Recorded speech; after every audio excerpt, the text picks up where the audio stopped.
세민족이 나오잖아요. 노아의 아들 셈, 함, 야벳 족보가 이렇게 나오는데 그냥 우리에게 가져와서 적용을 좀 해보면 세 사람이 나오는 거다라고 볼 수 있고 또 세 사람의 삶이 나오는 거다 이렇게 볼 수도 있어요.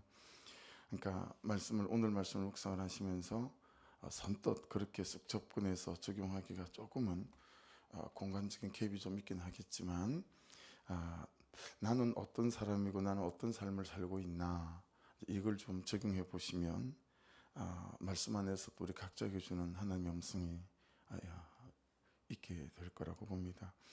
그래서 말씀을 보시면 이제 홍수 이후에 노아로부터 다시 이제 세상의 모든 인류가 이렇게 시작되고 있다 이걸 말씀하잖아요. 그래서 언제 다양한 언어가 시작되었는지 이제 내일 본문 창세기 11장에서 바벨탑 사건을 통해서 더 자세히 설명을 하겠지만 어떻게 세계 곳곳에 사람들이 흩어져 살게 되어졌는지 이제 그런 말씀들도 오늘 본문에 나오죠. 잘 체크해 보시면 민족이나 계보의 수가 70개입니다. 오늘 함, 야벳 그리고 셈 이걸 보시게 되면 야벳 자손이 14개로 나눠져 있고요. 함의 자손이 40개로 나눠져 있고 셈의 자손이 26개로 나눠져 있어서 합이 이제 70이에요. 성경에서 숫자는 가벼이 쓰지 않거든요. 성경에서 셋, 7, 10, 12, 24 완전수라고 하죠. 요한계시록을 읽을 때 퀴즈 낼 때 12, 24 그러면 거의 맞습니다. 그런데 이 70도 완전수에 속하는 성경에서 70은 가벼운 숫자가 아니에요. 우리가 아는 것처럼 요셉의 자손들이 애굽에 내려간 숫자가 70이죠. 그리고 출애굽할 때 장로들의 총합이 70명이에요. 그래서 여기도 더 있다라고 하는 거예요. 근데 70개를 가려 선택해서 이렇게 성경에 실었다라고 보고 있습니다. 그래서 다음 장에 11장에도 자세히 잘 나오겠지만 세상의 언어는 언제부터 달라졌는가. 이게 이제 바벨탑 사건이 그 배경인데 그 바벨탑 사건을 주도한 게 함의 계보예요. 함의 후손들이죠. 그 중에서도 이제 니무롯이라고 하는 유명한 사람. 오죽하면 속담에 이 사람의 이름이 수백 년, 이렇게 수천 년 있을 정도로 똑똑하고 잘난 사람이 나오면 그냥 여호와 앞에서 니무롯 같았다 이렇게 말을 할 정도로 관용구로 쓰인 만큼 그래서 여러분 니무롯을 잘 묵상해 보십시오. 소위 똑똑한 사람, 공부 잘하는 사람, 스펙 좋은 사람, 세상에서 사람들에게 인정받는 사람, 되게 야물딱진 사람, 굉장히 계획적이고 능수능란한 사람, 이런 사람들의 총합을 니무롯 이렇게 부를 수 있습니다. 우리로 참 생각할 여지를 주는 사람이다라고 하는 거죠. 오늘 말씀의 결론부터 말씀을 드리자면 세상이 대단하다 했지만 그렇게 멋지게 쓰임을 받는 것 같지만 나중에 버려지는 인생, 허무한 인생 말고 하나님이 인정하시는 진짜 쓰임을 받고 싶은 사람은 하나님의 은혜 안으로 들어가야 하고 하나님의 은혜 아래 있어야 된다라고 하는 거예요. 그러니까 여러분 참 세상 사람들은 절대로 동의하지 않겠지만 우리나라 유명한 대학병원 종합병원에 참 명의로 소문난 어떤 교수님보다 우리 로드에 위에 그 파리바게뜨 앞에 여름 되면 그 그늘에 이렇게 채소 팔고 앉아있는 그런 할머님들이 있잖아요. 그분의 삶이 훨씬 더 쓰임받는 삶이다. 하나님 보시기에 그런 인생 많다라는 거예요. 누가 세상 사람들이 동의하고 그걸 인정하겠어요. 그러나 세상적으로 볼 때 니무롯 같은 그런 사람들이 너무 쓰임받는 것 같지만 그렇지 않다. 그러니까 여러분 정말 생각이 바뀌지 않으면 내 추구와 내 원함이 바뀌지 않으면 절대로 내 삶도 바뀌지 않고 내 행복의 조건들도 바뀌지 않거든요. 묵상을 해가면서 이 부분을 잘 따라가는 것들이 되게 중요하고 그러면 정말 세상에 은혜 못 받을 사람이 없고 어떤 직업과 처지에서 기쁨으로 살 수 없는 사람 있을 수 없다라고 하는 것들을 이제 깨달을 수 있는 거죠. 그래서 다시 말씀드리지만 하나님은 다 아신다. 우리 의도나 중심을. 하나님의 은혜, 하나님의 지혜, 명철을 구하는 이유도 결국은 세상적으로 잘 나가고 사람들에게 인정받기 원하는 그런 내 삶을 세워보려고 하는 이 의도 너무 잘한다라는 거예요. 그런데 그렇게 살았던 모든 사람들이 결국은 자신도 불행하게 되고 다른 인생도 불행하게 하는 끝을 보게 되더라 라고 하는 거죠. 해서 나를 하나님의 은혜 안으로 밀어 넣어야 하고 우리의 자녀들을 하나님의 은혜 안으로 밀어 넣는 거, 이것이 너무너무 중요하다라고 하는 거죠. 그래서 하나님의 은혜 아래 살게 해야 된다라고 하는 거예요. 해서 있잖아요, 여러분. 어떠세요? 영적으로 철이 좀 들어가고 뭘 좀 알게 되면 이런 말씀을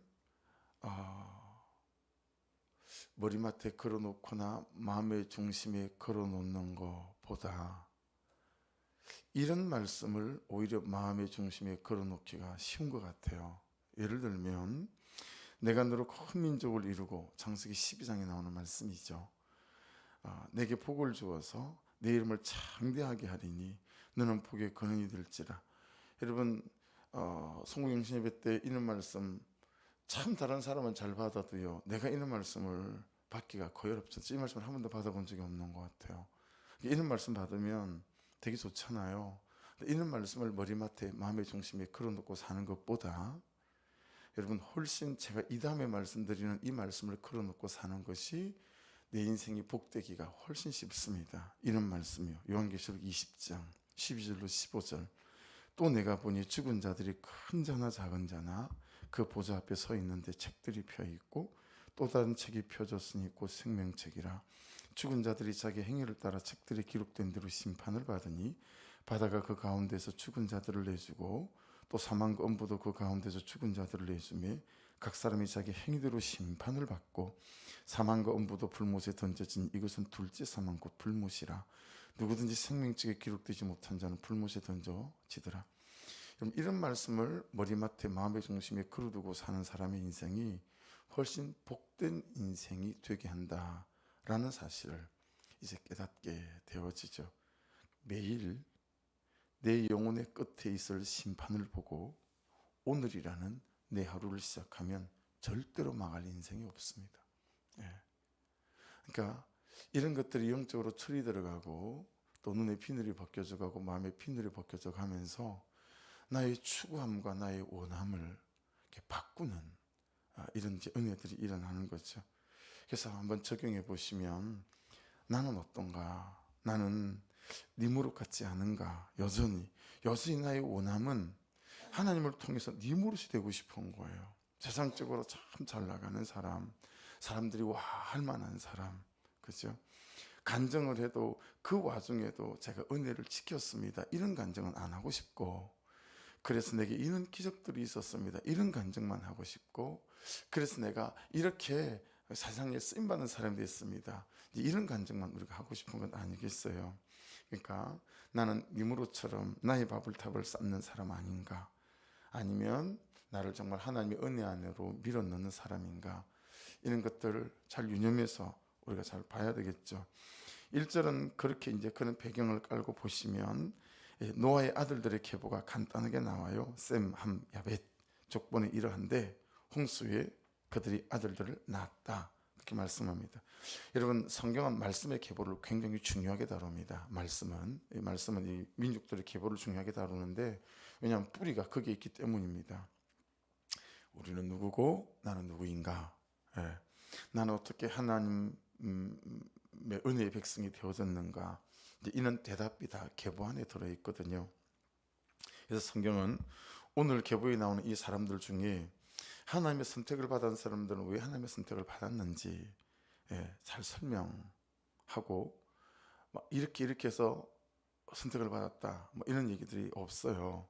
근데 우리가 아브라함을 보거나 또 야곱을 보거나 또 요셉을 보거나 이런 사람들을 보면 이제 알 수 있는 거죠. 그래서 여러분 하나님은 인간의 행위나 성품을 근거로 이들을 선택하지 않으셨음이 말씀 곳곳에 잘 드러납니다.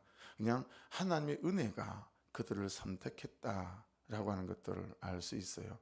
그래서 대학원 들어갔을 때 구약 수업을 받는데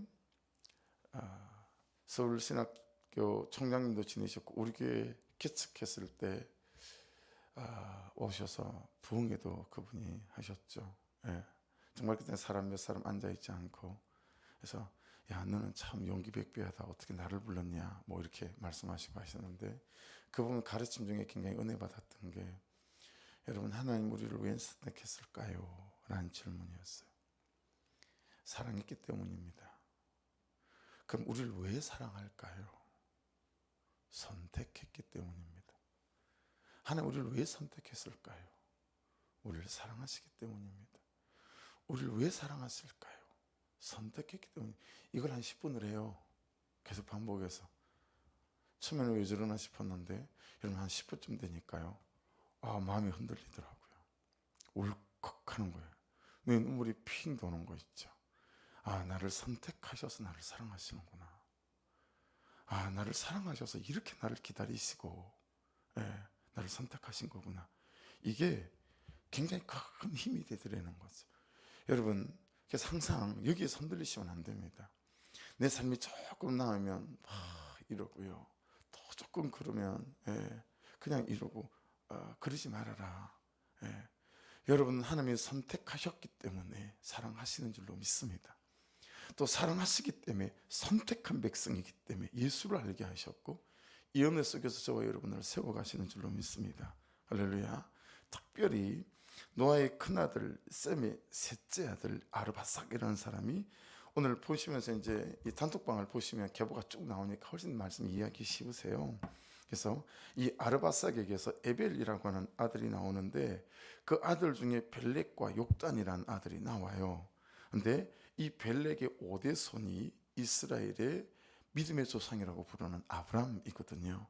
그 하나하나를 막 설명하지 않아요. 하나님의 은혜가 그렇게 선택했다.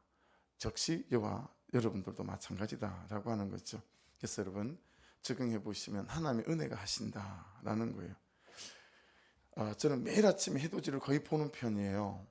여러분 매일 아침 동쪽에 떠오르는 해 보십니까? 7시 50분쯤 되면 집에서 이제 막내 딸을 픽업을 하러 출발을 해요. 그러면 한 7시 50분에서 8시 그 어간에 거의 금능역 앞을 지나서 운정역으로 가는 그 이제 고가다리를 이렇게 올라서 우회전을 할 때 왼쪽에 저 북한산 뒤에서 해가 싹 솟아 올라요. 거의 봅니다. 매일 아침마다. 근데 이 장면을 우리 막내딸이 어떻게 딱 부르냐면 강제 해돋이 이렇게 불러요. 학교 가면서 그냥 강제로 해돋이를 항상 매일 본대라는 거예요. 그렇게 걔가 이름을 그렇게 붙였어요. 근데 여러분 매일 보는데도요, 또 그 시간이 아주 그냥 빨갛다 그래야 될까요? 오렌지 색깔이라 그래야 될까요? 그는 해가 거의 다 떴거나 뜨고 있거나 또 어떤 날은 중간쯤 떴거나 근데 그게 북한산과 어우러져서 오렌지 빛깔로 쫙 이렇게 물드는 게 굉장히 볼만하고 기분이 되게 좋습니다. 저도 모르게 그걸 보는 순간 절로 그냥 오늘 하루에 대한 기도도 다시 나오고 또 오늘 하루 저 자신에 대한 다짐도 또 나옵니다. 주님 이 하루도 말씀 쫓아 잘 살게 도와주세요. 그리고 싹 틀어서 운정으로 들어가게 되어지거든요. 강제 해돋이처럼 매일 매 순간 내가 나를 하나님의 은혜 안에 두는 거 무엇을 포기하고 무엇을 선택해야 그리 살아갈 수 있을지 또 다짐하고 은혜 안으로 나를 밀어넣는 거 그게 참 우리에게는 매일 속에 순간 속에 있어야 될 참 중요한 삶이지 않을까 이렇게 깨닫게 되었습니다. 2절부터 5절까지는 야벳의 계보예요. 야벳의 계보인데 야벳은 확장 뭐 이런 뜻인데요. 족보상으로는 막내인데 가장 먼저 이제 언급을 하는 경우가 많죠. 여러분 창세기에서 족보를 기술할 때 이제 이스라엘과 연관성이 없는 그런 계보를 앞에다 두고 또 연관성이 큰 계보는 뒤에 나옵니다. 모든 계보가 그렇습니다. 근데 야벳의 계보는 있잖아요. 자기들 좋을 대로 편할 대로 살아간 사람들의 전형입니다. 야벳의 계보들을 다 보시면 그래서 그런지 이 사람들이 살았던 지역도요. 요즘 대부분 세계적으로 잘 알려진 휴양지입니다.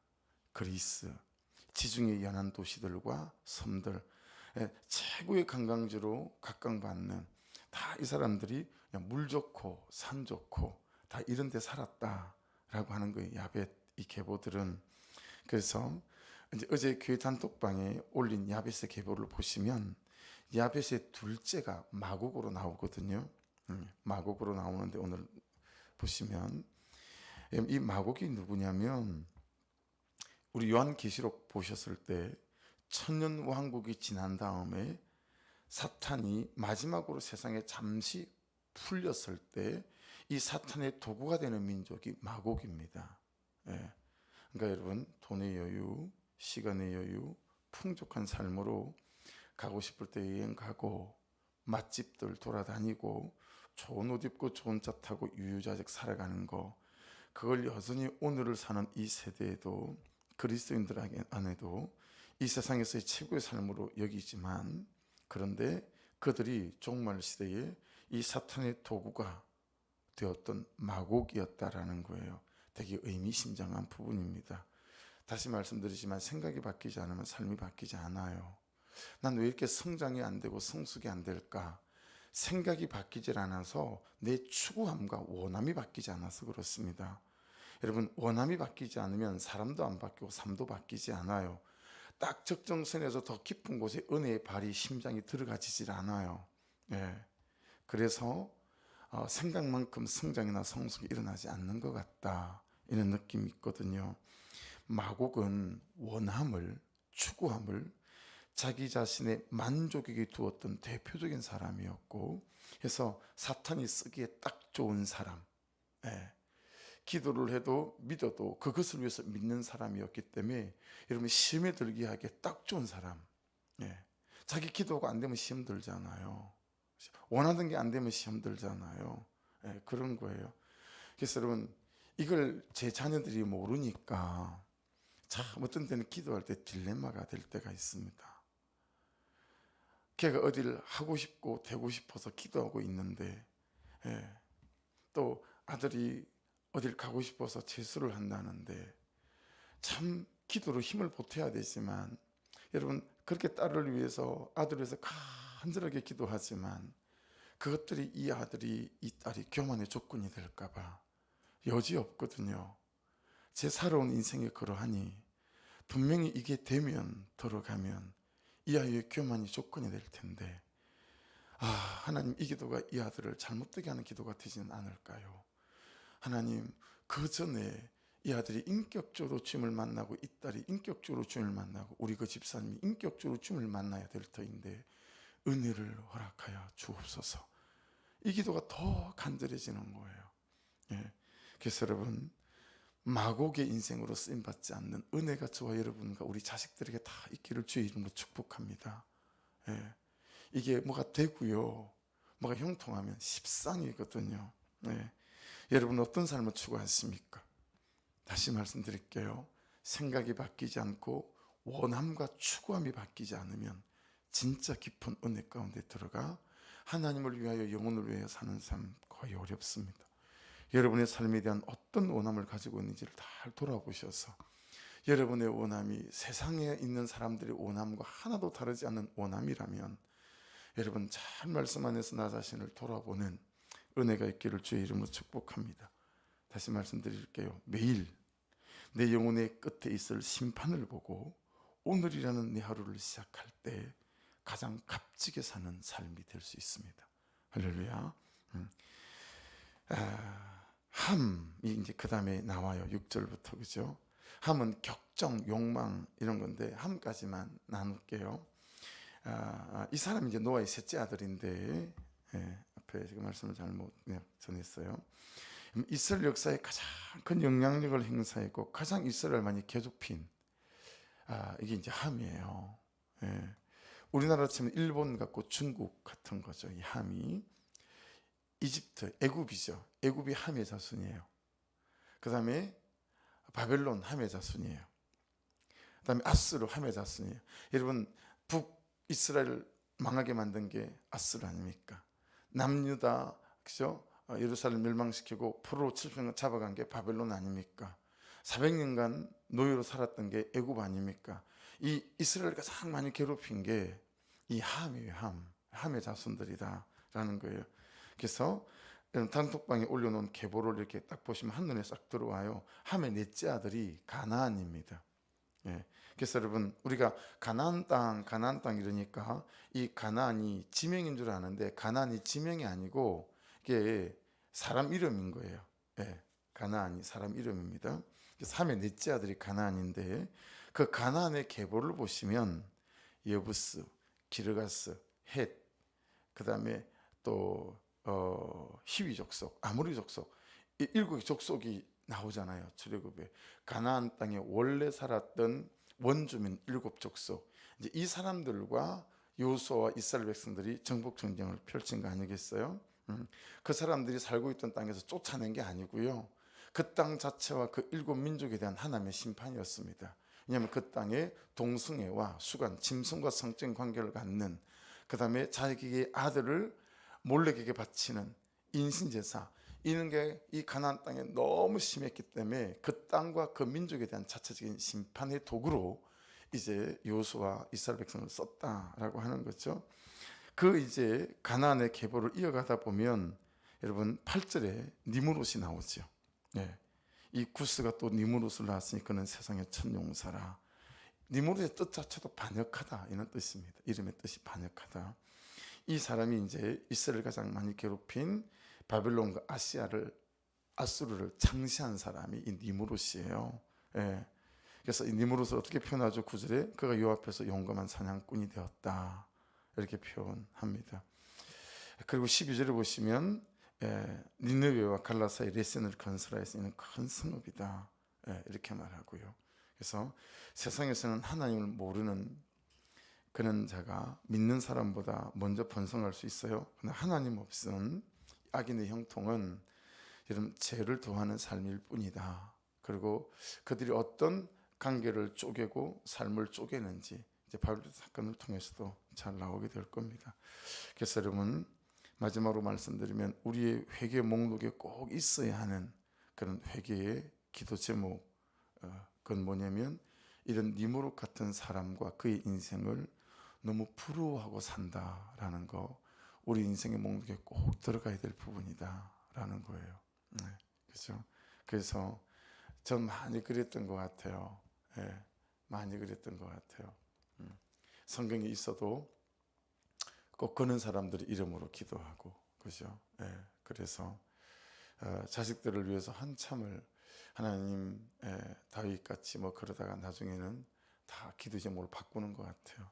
하나님 다니엘처럼 세상의 부귀영화보다 하나님의 것을 선택할 수 있는 아들이 되게 도와주시고 이런 식으로 기도가 되어지는 거죠.